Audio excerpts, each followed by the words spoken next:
জয়গুরু। ওম শ্রী পরমাত্মনে নমঃ। সকলকে জানাই শুভেচ্ছা এবং যথাস্তরে প্রণাম। ভগবান শ্রীকৃষ্ণ গীতায় বলেছেন, পত্রং পুষ্পং ফলং তোয়ং যমে ভক্তা প্রযচ্ছতি।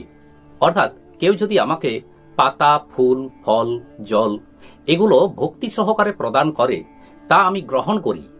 এর আগের ভিডিওতে আলোচনা করেছি যে ভগবান এই যে প্রথমেই বলেছেন পত্রং, তো পাতা দেওয়ার ব্যাপার, তো কি পাতা তাকে দেব, তো এ সম্পর্কে আগের ভিডিওতেই আলোচনা করেছি। এবার এই শ্লোকে শ্রী ভগবান বলেছেন পত্রং পুষ্পং, তো পুষ্পং অর্থাৎ ফুল, তো ভগবানকে আমরা কি ফুল দেব?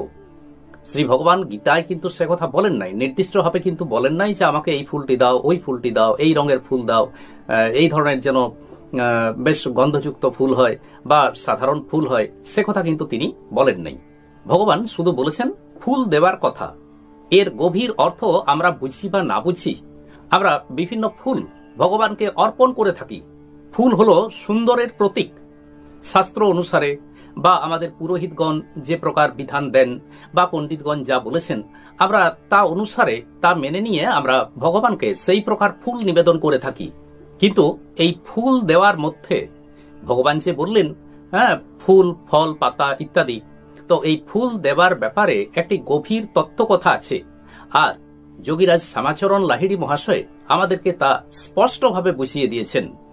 ভগবানকে ফুল দেবার মূল কথাটি হলো এই যে সাধক যখন সাধনা করতে করতে অত্যন্ত উচ্চ অবস্থায় পৌঁছে যান, তিনি যখন অনন্ত প্রভা সম্পন্ন আত্মজ্যোতি দর্শন করেন, তখন সেই আত্মজ্যোতি দর্শনে, এই যে আত্মজ্যোতি দেখেন, সেই আত্মজ্যোতি দর্শনে তিনি মগ্ন হয়ে পড়েন, নিমগ্ন হয়ে পড়েন। এই আত্মজ্যোতি হলো চিরসুন্দর, আর ফুল তো সুন্দরেরই প্রতীক। কাজেই আমরা বস্তু জগতের যে ফুল ভগবানের চরণে অর্পণ করি তা তো প্রতীক মাত্র।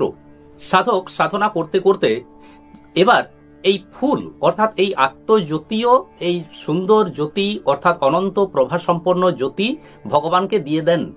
এই অবস্থায় কোনো দর্শন নেই, কোনো শ্রবণ নেই, কোনো কিছুই নেই। পাতা দেওয়ার মাধ্যমে দেহবোধ যে ব্যাপারটি থাকে সেটি সাধক দিয়ে দেন। এবার এই চির সুন্দর আত্মজ্যোতিও ভগবানকে অর্পণ করলেন। গাছে যে ফুল ফোটে তা তো গাছের মুকুল বা পল্লবের মধ্য থেকে বেরিয়ে আসে, ঠিক তেমনি এই দেহের ভিতরেই ছিল আত্মজ্যোতি, এটি চির সুন্দর। সাধক এই আত্মজ্যোতি ভগবানকে প্রদান করেন, এটি হলো ভগবানের চরণে ফুল দেওয়া।